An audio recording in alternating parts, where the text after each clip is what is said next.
यानंतर ज्येष्ठ सामाजिक विचारवंत सामाजिक समतेचे पुरस्कर्ते आमचे मार्गदर्शक डॉक्टर आरजी सय्यद.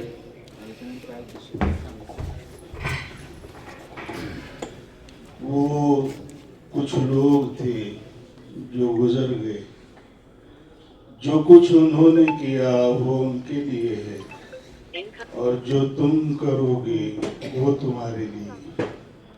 सेनापती बापटांच्या स्मृती प्रित्यर्थ आपण इथे उपस्थित आहोत. एक महान व्यक्तिमत्व आहे.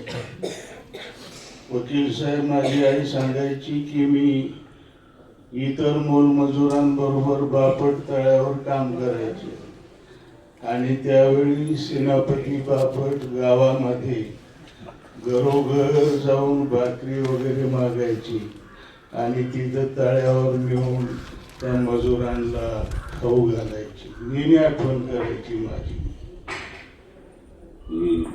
मी जेव्हा बापट शाळेत होतो तेव्हा नाव सेनापती बापट विद्यालय नव्हतं. तेव्हा नाव होतं न्यू इंग्लिश स्कूल पारनेर. आमच्या नंतर मग सेनापती बापट गेल्यानंतर ते नाव या शाळेला दिलं गेलं. असो, मी अधिक बोलणार नाही. हा छोटासा सन्मान आहे, पण मला वाटतं खरा सन्मान जो आहे आणि आपल्या सर्वांच्या जीवनाचं सार्थक व्हावं असं जर आपल्याला वाटत असेल, डॉक्टर असो की पेशंट, प्राध्यापक असो की मग त्या कॉलेजचा चपरासी, कोणी असो, XYZ, जीवनाचं सार्थक कशामध्ये आहे? कबीर म्हणाले, कबीरा जब हम पैदा हुए जग हसे हम रोए, ऐसी करनी कर चलो कि जब हम जाए तो हम हसे जग रोए.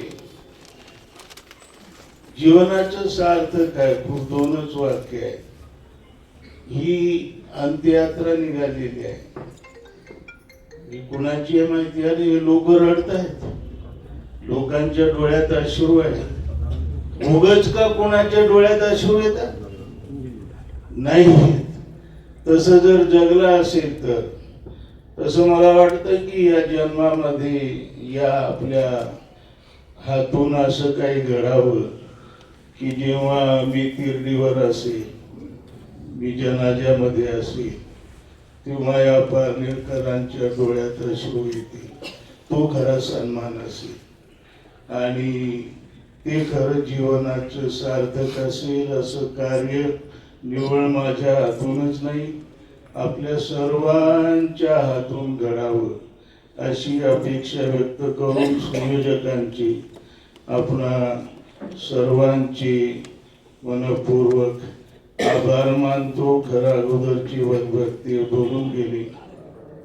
उद्या एक कार्यक्रम ठेवला होता आपण शनिवारी, सन्मान गुणवंत गुरुजनांचा, पण तो काही कारणास्तव पुढं ढकलावा लागला.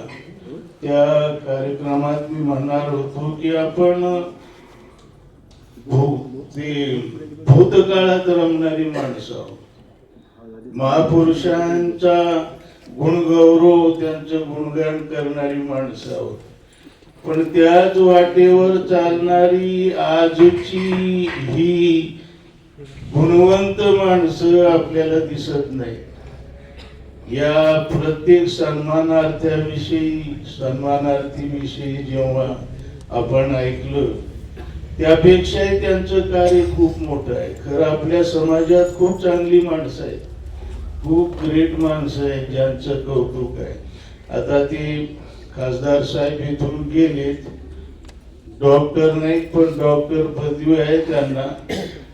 मी जेव्हा कोरोनाचा पेशंट म्हणून ऍडमिट झालो मॅक्स केअर मध्ये, आणि जेव्हा डॉक्टर मंडळी त्या सिस्टर आल्या ना, असा काही ड्रेस होता तो डेंजर. मला वाटलं आता आले काय मी तो वेगळं ते कीटन वगैरे ते डॉक्टरला पाहू पेशंट घाबरायचं ते. तर शायद बरेच पेशंट घाबरून मेलेले आहेत, दुखण्यानं नाही मेले असं मला वाटतं. ते डॉक्टरांना पाहून भीती वाटायची, असे ते डॉक्टरचे ड्रेस वगैरे विचित्रच घालून आले, सगळे लांब उभं राहिले. पण हा डॉक्टर मी पाहिला निलेश लंके, बाळवणीला जाऊन मास्क नाही, काही नाही, काही नाही, आणि कोरोना पेशंटच्या गळ्यात मिठी मारला, त्याच्या बेडवर जाऊन बसणार. काय आहे हे? म्हणजे आता तुम्ही असं करावं असं म्हणत नाही, पण त्याला धाडस लागतं ना. माणसं, घरचे माणसं जवळ जायला तयार नव्हते, घरचे माणसं. लांबचं तर द्या सोडून, पण मला विशेष वाटायचं हा काय माणूस आहे. त्यावेळेला मी सुद्धा मास्क घातला नाही बरं का, आणि मला तो खरं झाला नव्हताच, पण ते बळच ऍडमिट करायला थोडंफार काहीतरी असताना असो. पण डॉक्टर खासदार निलेश लंके खूप कार्य मोठं आहे, सामाजिक कार्य मोठं आहे, प्रॅक्टिकली दखल घेण्यासारखं. राज्यात नव्हे देशात ज्या प्रकारचं हॉस्पिटल आणि कोरोनाच्या कालावधीमध्ये आणि ज्या धाडसाने त्यांनी ते चालवलं. आम्ही पण तिथे प्रवचन करायला जायचो, रुग्णांची करमणूक करायचो, प्रबोधन करायचो, त्यांना जरा चिअरअप करायचो. बोर्डनेस आमच्या वैद्यकीय शास्त्रामध्ये आहे ना, इंजेक्शन नंतर आहे, सलाईन नंतर आहे, औषध पाणी नंतर आहे, नंबर 1 वर उपचार काय. अरे काय घेऊ नको, अरे तुझा स्कोअर तर फक्त 10 आहे, तो 24 वाला बघतो आता किती चांगला हिंडतोय तो. त्याला इन्स्पिरेशन मिळते, त्याला एक धाडस येतं आतून जगण्याचं. आणि त्याला जर अरे बापरे 24चा स्कोअर झालाय, तो न मारणारा तो मारणार. धाडस द्या पेशंटला, चेअरअप करा पेशंटला. हा नंबर 1चा उपचार आहे. बाकी नंतर गोष्ट, ते काम निलेश लंकेंनी खूप चांगल्या पद्धतीने केलेलं आहे, मानावं लागेल त्या माणसाला. संयोजकांची, आपणा सर्वांची मनपूर्वक आभार. खरं मला 1 ते 1.5 प्रवचन करायचं होतं, 1.5 इथेच वाजलं. शुक्रवार नमाज आहे. आपल्या सर्वांची क्षमा मागून मी आपली रजा घेतो. धन्यवाद.